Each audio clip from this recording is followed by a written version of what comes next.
Hello students, my name is Jyoti. हम 10th class का syllabus करेंगे मैथ्स का, जिसमें एक्सरसाइज 1.1 करेंगे। इससे पहले मैंने इंट्रोडक्शन की एक वीडियो डाल रखी है, आप उसको देख लेना एक बार। आज हम एक्सरसाइज स्टार्ट करते हैं। फर्स्ट क्वेश्चन है हमारा, use illustrate division algorithm to find HCF of these two number. इन दो नंबर्स का हमें एचसीएफ फाइंड आउट करना है इलस्ट्रेट डिवीजन एल्गोरिथम यूज करके। तो चलो कैसे करते हैं। वही हमें लेमा यूज करना है। हमारा लेमा क्या है, आप भूल भी गए तो मैं फिर से लिख देती हूँ। A is equal to B Q plus r, ये हमारा लेमा होता है।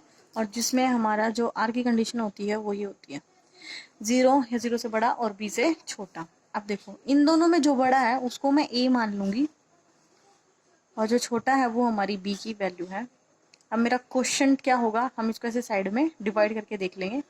225 को 135 से जब हम डिवाइड करेंगे तो क्या आएगा, तो 1 पे जाएगा। 135 1 135, रिमाइंडर मेरा आया 90। कितना आया मेरा रिमाइंडर, 90 आ गया। तो हम अब इसमें लिखेंगे क्वेश्चन की वैल्यू आ गई मेरी 1 और मेरा रिमाइंडर आ गया 90। ये मेरा स्टेप 1 था। क्या था मेरा, ये स्टेप 1। अभी रिमाइंडर 0 नहीं बना तो हम एक और स्टेप लेके चलेंगे, ठीक है। और रिमाइंडर 0 नहीं बचा तो हम एक और स्टेप आगे चलेंगे, हमारा स्टेप 2। स्टेप 2 में हमारा जो ये डिवाइजर और रिमाइंडर था, यही हमारे अब डिविडेंड और डिवाइजर बनेंगे। मतलब 135 मेरा बन गया डिविडेंड और मेरा डिवाइजर है 90। मेरा क्वेश्चन, हम क्या करेंगे, इसको साइड में ऐसे डिवाइड करके देखेंगे 135 को 90 से, तो ये कितना आएगा। इसको हम चेक करते हैं, हमारा ये कितना आता है। देखिए 90 बन जा 90, मेरा रिमाइंडर बच गया 45। सबकी वैल्यू मैं यहाँ लिखूंगी। क्वेश्चन आया मेरा 1 और मेरा रिमाइंडर आया 45। अभी मेरा रिमाइंडर 0 नहीं आया तो हम एक और स्टेप चलेंगे, हमारा स्टेप 3 हो जाएगा। 90 मेरा डिविडेंड बन जाएगा, 45 मेरा डिवाइजर। अब इसका क्वेश्चन क्या आएगा, अब ये तो मुझे बताइए ना। 45 2 जा 90 होता है और रिमाइंडर बचेगा इसका 0। यहाँ पे मेरा रिमाइंडर 0 आ गया तो हम यही स्टॉप हो जाएंगे, हमारा लास्ट स्टेप था। अब जो इसमें जो डिवाइस है ना, यही हमारा क्या है, HCF है। तो मैं इसको लिखूंगी HCF ऑफ 135 एंड 225। मेरा HCF कितना आया, 45 आया है। अब हम इसका सेकंड पार्ट देखते हैं। हमारा सेकंड पार्ट है 196 एंड 38220। इस पे भी हम यही लेमा लगाएंगे। इसमें मैं डिविडेंड मान लेती हूँ 38220 और मेरा डिवाइजर है 196। अब ये क्या आएगा, अब ये हम चेक करेंगे। हम इसको डिवाइड करके देख लेते हैं ऐसे साइड में। 220 196, तो 191 जा 196 196, ये आ गया 6। और मैं जब इसमें से मैंने इसको, मेरा रिमाइंडर आ गया 186 आया। मैंने ऊपर से 2 उतार लिया। अब 196 की टेबल में हम देखेंगे कि ये कितने पे आएगा।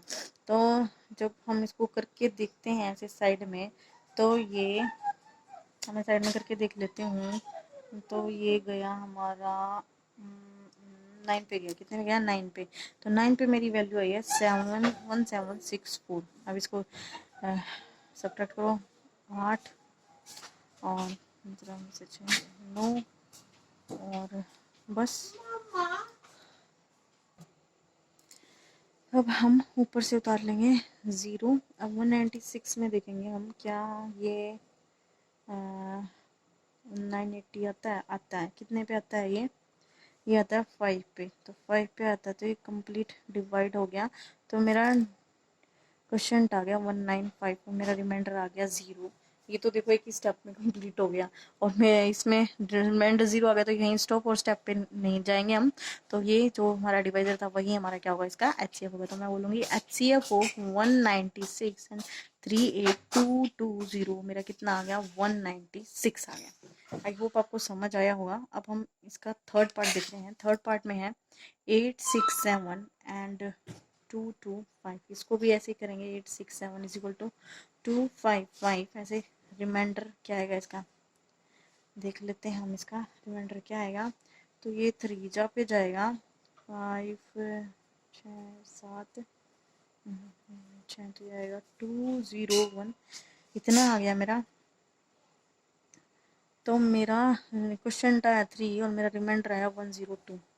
अब रिमाइंडर 0 है तो एक और स्टेप चलेंगे। अब मेरा 255 तो मेरा डिविडेंड बन गया, अब मेरा 102 बन गया डिवाइज़र। अब हम इसको भी डिवाइड करके देखेंगे ऐसे साइड में 102 को, तो ये मेरा 2 पे जाएगा तो 2 2 जा 402 इतना आ गया, तो ये आ गया 51। तो क्वेश्चन टाइम मेरा 2, रिमाइंडर आया मेरा 51। अब भी नहीं आया तो एक और स्टेप चलेंगे। अब की बार मेरा डिविडेंड हो गया 102 और मेरा डिवाइजर हो गया 51। अब इसके में कितना आता है, ये तो पूरा पूरा डिवाइड हो ही जाएगा। ये कितने पे डिवाइड होता है वो देखते हैं हम। ये हमारा डिवाइड हो गया 2 पे। कितने पे होगा, 2 पे। 2 पे कंप्लीट आ जाएगा मेरा रिमाइंडर 0। 2 + 0 रिमाइंडर 0 आ गया यहीं स्टॉप। तो हमारा जो डिवाइजर था वही मेरा क्या है, HCF है। तो मेरा HCF आ गया 867 का 225 का कितना है मेरा 51 है। कितना है 51। आई होप आपको ये क्वेश्चन समझ आ रहे होंगे। चलो हम नेक्स्ट क्वेश्चन देखते हैं। देखो भाई, ये है हमारा नेक्स्ट क्वेश्चन। ये हमारे 2 मेथड से हो रहा है। सबसे पहले ना वो जो समझने वाला ना पहले वो बता देती, क्योंकि हमने वो कल किया था। तो मैं एक बार आपको फिर से रिकॉल करा देती हूँ कैसे होगा। इसमें ओड इंटीजर बोला है। क्या बोला है, ओड इंटीजर। तो हम ओड नंबर लेंगे 1 3 5 7 9 11। ठीक है। तो जैसे मैं, ये मेरे डिविडेंड होंगे सारे। क्या होंगे, डिविडेंड। तो मैं इसे 6 मेरा क्या है, इसमें डिवाइजर है, तो मैं 6 से इसको डिवाइड करूँगी तो ये ऐसे आ गया। अब मैं 3 को करके देखती हूँ, तो 3 को करेंगे तो ये आएगा, इसका रिमाइंडर आ गया 3। और अब मैं 5 को करूँ तो ये भी रिमाइंडर आ गया 5। ठीक है। अब मैं करती हूँ 7 को, तो 6 1 जा 6 रिमाइंडर आ गया 1। और सॉरी, यहाँ 0 नहीं आएगा, यहाँ 1 आ रहा है। ठीक है। अभी थोड़ा जल्दी जल्दी वीडियो बनाते हैं तो उसमें थोड़ा गलती हो जाती है। तो 9 को करेंगे तो 6 1 जा 6 और यहाँ रिमाइंडर आ गया 3। अब आप ध्यान से देखो, रिमाइंडर में 1 3 5 और यहाँ पे भी 1 3, और अब जो नेक्स्ट करूँगी इसमें रिमाइंडर 5 ही आएगा। तो मैं आगे नहीं चल रही। अब मैं फॉर्म लिख रही हूँ। मेरी इससे फॉर्म क्या बन रही है, इस वाले पैटर्न से मेरी फॉर्म क्या बनी। अगर मैं इस पर लेमा लगाऊँ तो मेरी फॉर्म बनी है 6 क्वेश्चन था 0 प्लस में रिमाइंडर है 1। तो मैं 6 0 0 मेरा क्या है, एक इंटीजर ये तो मैं इसकी जगह लिखूंगी क्यों। क्या लिखूंगी, क्यों। मेरा रिमाइंडर है 1। अब मैं इसको देखती हूँ, ये वाली, इसमें मेरा क्या होगा, 6 मल्टीप्लाई क्वेश्चन, मेरा क्वेश्चन की वैल्यू में जैसे मेरी इसमें 0 आ रही है, और रिमाइंडर मेरा आया 3। तो मैं इसको क्या लिखूंगी, इसको मैं 0 को क्यों मान लूँ, तो 6 क्यूब प्लस 3। ऐसे ही नेक्स्ट में क्वेश्चन क्या आ रहा है, 1 आ रहा है। अब मैं उसको लिख ही लेती हूँ, और रिमाइंडर 3। तो ये 6 और 1 को क्या मान लेती हूँ, क्यों, और रिमाइंडर है 3। तो देखो 6 क्यूब प्लस 3 6 क्यूब प्लस 1। अब इसको और लिख लेते हैं, इस वाली को। ये क्या देगा, 6 मल्टीप्लाई 0 प्लस रिमाइंडर है 5। तो ये आएगा 6 क्यूब प्लस 5। तो ये कैसी फॉर्म आ गई, 6 क्यूब प्लस 5। तो देखो इसने यही फॉर्म पूछी थी हमसे, 6 क्यूब प्लस 1 6 क्यूब प्लस 3 और 6 क्यूब प्लस 5। तो हमारी यही आई है। तो ये तो वो वाला मेथड था जो आपको समझने में हेल्प करेगा। अब हम जो हमारा बुक्स में होता है वो देखते हैं वो क्या है। अब हमें क्या करना है, मेरी let a B positive odd integer. A कोई पॉजिटिव ऑड इंटीजर है, क्योंकि इसने बोला ही है ऑड इंटीजर लेना है। और मेरी जो बी की वैल्यू कितनी है, 6 है। तो मेरी रिमाइंडर की वैल्यू क्या होगी, 6 से तो छोटी होगी। तो मेरी रिमाइंडर की वैल्यू होगी 0 1 2 3 4 5। ये सब आगे आगे ना। अब मुझे क्या लेने हैं, ओड इंटीजर्स लेने हैं। क्या लेने हैं, ओड ओड ओड। नहीं तो चलो इन सबको लिख के देखते हैं। जब मैं आर को 0 पुट करूं, आर को 1, आर को 2, ए इक्वल टू 6 क्यूब प्लस 2। ये मैंने इसी लेमा में वैल्यू रख दी है, बी की और आर की। मैं रखती जा रही हूँ सबकी। अब a is equal to 6 cube plus 3, a is equal to 6 cube plus 4, और a is equal to 6 cube plus 5। अब देखो ऑर्डर इवन इसमें कैसे निकालेंगे। ठीक है। अब यहाँ देखो, मैं 6 को 6 क्यूब को क्या लिख सकती हूँ, मैं इसमें 2 कॉमन आ रहा है और यहाँ पे आ जाएगा 3 क्यूब। तो देखो ये किसका मल्टीपल है, 2 का मल्टीपल है। 2 का मल्टीपल है तो ये क्या है, इवन है। क्या है, इवन है। अब यहाँ देखो, इसको तो मैं लिख सकती हूँ 6 क्यू को 2 × 3 क्यू, और प्लस में इसके क्या वन, देखो ये तो ये वन देगा, लेकिन प्लस में उसके क्या वन है, तो ये ओड वैल्यू देगा। कैसी वैल्यू देगा? ओड। ऐसे इसमें से पूरा 2 कॉमन आ रहा है, तो ये रहेगा 3 क्यू + 1। तो देखो ये 2 के मल्टीपल में है ये पूरी ब्रैकेट, तो ये क्या बन जाएगा, ये हमें इवन देगा। ऐसे ही जब हम सबको चेक करते ना, तो जैसे इसको देखें तो ये 3, इसमें 3 कॉमन आ रहा है, तो ये देगा 2 क्यू + 1।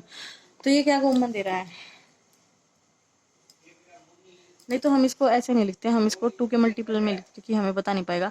6 को क्यों मैं लिखूंगी 2 × 3 क्यू + 3। तो देखो यहाँ देखो, ये तो हमें इवन देगा, लेकिन प्लस में 3 है तो क्या हो जाएगा, ओड हो जाएगा। तो ये हमें ओड दे रहा है।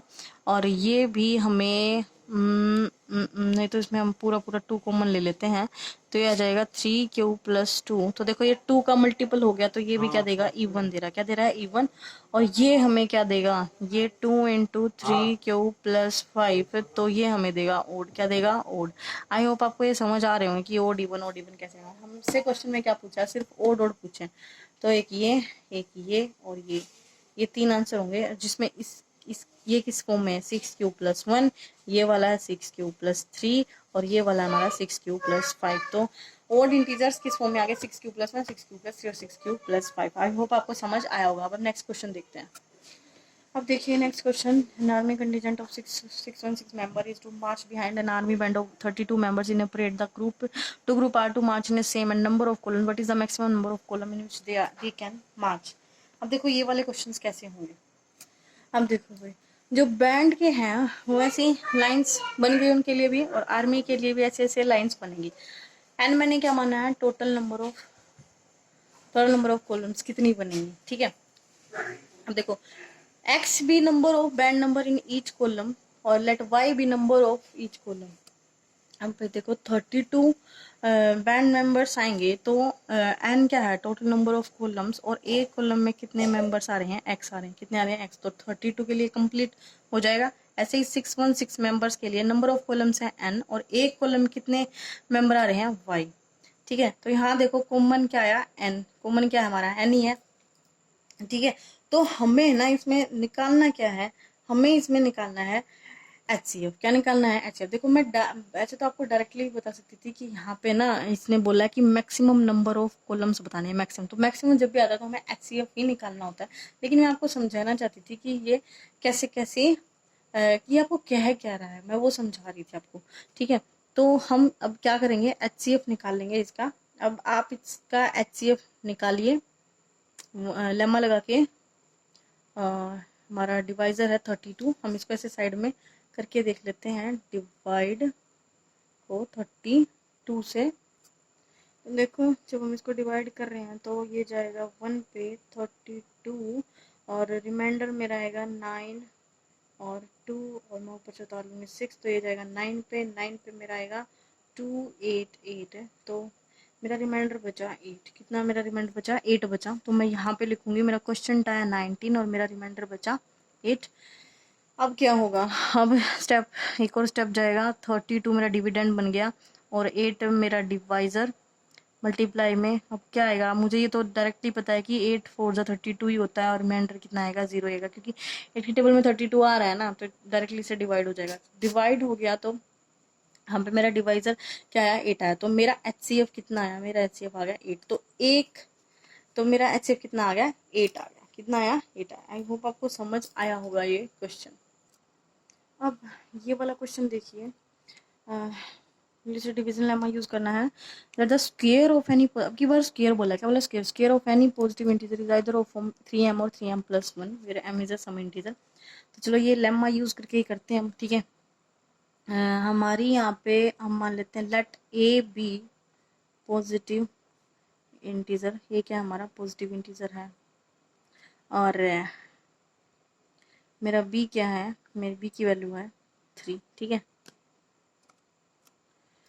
तो मेरी इजिकल टू BQ+R हमारा लेमा है, और यहाँ पे हमारी आर की कंडीशन क्या होगी, लेस देन बी, और बी की वैल्यू मेरी कितनी है, 3 है। तो मेरी आर की वैल्यू आ गई यहाँ पे 0, 1 और 2, 3 वैल्यू आ गई मेरी आर की। अब ये आर की वैल्यू पुट करते हैं इसमें। ए इज इक्वल टू 6, बी है मेरा 3 क्यू प्लस आर की वैल्यू है 0, तो ये वापस क्या आ जाएगा 3 क्यू ही आ जाएगा। अब यहाँ देखो नेक्स्ट में जब मैं आर को मैंने 0 पुट किया तब यह है, और आर को मैं 1 पुट करी तब क्या आएगा 3 क्यू प्लस 1। हाँ एक बात और भाई, ये ना ये स्क्वायर मांग रहा है हमसे, क्या मांग रहा है स्क्वायर मांग रहा है, स्क्वायर ऑफ पॉजिटिव इंटीजर, तो स्क्वायर करना हमें, तो इसका क्या हो जाएगा स्क्वायर हो जाएगा, तो इसका स्क्वायर आएगा 9 क्यू स्क्वायर, क्या है 9 क्यू स्क्वायर। अब इसका भी स्क्वायर होगा, अब ये तो हो गया ए प्लस बी का होल स्क्वायर, इसका फॉर्मूला लगेगा ए का स्क्वायर प्लस बी का स्क्वायर प्लस 2ab, तो ये आएगा ऐसे। तो हम इसको सोल्व करके लिख लेते हैं, ये आएगा 9 Q square plus 1 plus 6 Q, और जब मैं आर को 2 पुट करूंगी तब मेरा a is equal to 3 q plus 2 का होल स्क्वायर, और ये इस पे भी ऐसे ही लगेगा 3 क्यू का होल स्क्वायर प्लस 2 का होल स्क्वायर प्लस में 2 इंटू 3 क्यू इंटू 2, तो मेरा ये क्या आ गया, मेरा आ गया 9 Q square plus 4 plus 12 Q. ठीक है, अब यहाँ देखो मुझे किस में निकालने हैं, 3m की फॉर्म में निकालना है, मेरे किस में आ गए 9 की फॉर्म में आ गए, तो 9 भी तो 3 का मल्टीपल ही होता है, तो मैं इसको लिख सकती हूँ 3 कॉमन ले लूँ तो ये आ जाएगा 3 क्यू स्क्वायर, और इसमें से भी अगर 3 कॉमन आ जाए, इसमें से अगर 3 कॉमन आए तो क्या होगा 3 कॉमन आ जाएगा, तो यहाँ आएगा 3 क्यू स्क्वायर प्लस 2 क्यू और प्लस 1, शायद आपको दिखाई नहीं दे रहा होगा, और इसमें से 3 कॉमन आएगा तो ये आएगा 3 क्यू स्क्वायर प्लस 4 क्यू और प्लस में आ गया 4। ठीक है, प्लस में आ गया 4। अब यहाँ देखिए मैंने नेक्स्ट पेज पे लिख दिया, वहाँ पे शायद आपको दिखाई नहीं दे रहा होगा, ये देखिए आर को 0 पुट किया, आर को 1 पुट किया, आर को 2 पुट किया, तो ये वैल्यू है। अब इसको मैं थोड़ा सा और भी मॉडिफाई कर सकती हूँ, कैसे कर सकती हूँ 3 क्यू स्क्वायर प्लस 4 क्यू तो है ही, मैं 4 को लिख सकती हूँ 3 प्लस 1।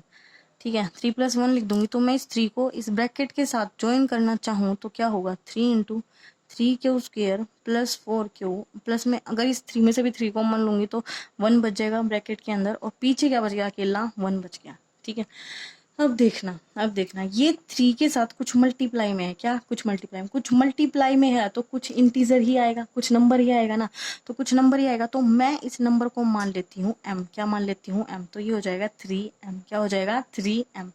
ऐसे ही इसको देखो, ये 3 के मल्टीप्लाई में है, कुछ ब्रैकेट में है, कुछ ब्रैकेट में है, तो कोई ना कोई नंबर ही आएगा, अब नंबर आएगा तो इसको भी क्या मान लेते हैं हम m, ये भी कोई m इंटीजर है, क्या है m इंटीजर आएगा, यहाँ पे भी कोई 3 के साथ ब्रैकेट जो ब्रैकेट में है वो क्या कोई इंटीजर ही आएगा सोल्व होने के बाद, तो हम उसको m इंटीजर मान लेते हैं, और पीछे क्या प्लस में 1 है। अब इसको भी ऐसे ही लिख लेते हैं 3, और ये इतनी बड़ी ब्रैकेट, इसमें भी हम क्या कहेंगे कि हम इंटीजर m ही आएगा, हम इंटीजर तो आना ही, हम उसको m मान रहे हैं, तो पीछे क्या है इसके प्लस में 1। अब देखो 3m और 3m प्लस 1, ये दो फॉर्म आ गई ना, और हमें यही बतानी थी किस फॉर्म में आए 3m और 3m प्लस 1, मतलब यहाँ पे और है, या तो 3m की फॉर्म आएगी या 3m प्लस 1 की फॉर्म आएगी।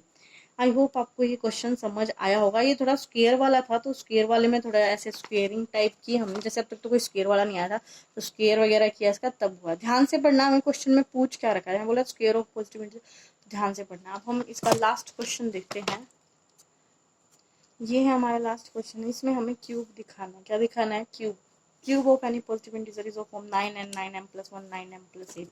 हम लेमा लगाएंगे a is equal to B Q plus R, जिसमें मेरी वही हम वो सब लिख लेंगे, let a B positive integer, और b की वैल्यू मेरी यहाँ पे कितनी है 9 है, कितनी है 9, तो मैं रख देती हूँ यहाँ पे a is equal to 9q plus R, और मेरा जो r होगा वो क्या होगा 9 से छोटा होगा। अब देखो r की वैल्यू कितनी आ गई 0 1 2 3 डैश डैश डैश डैश 8 तक चलेगी, कितनी चलेगी 8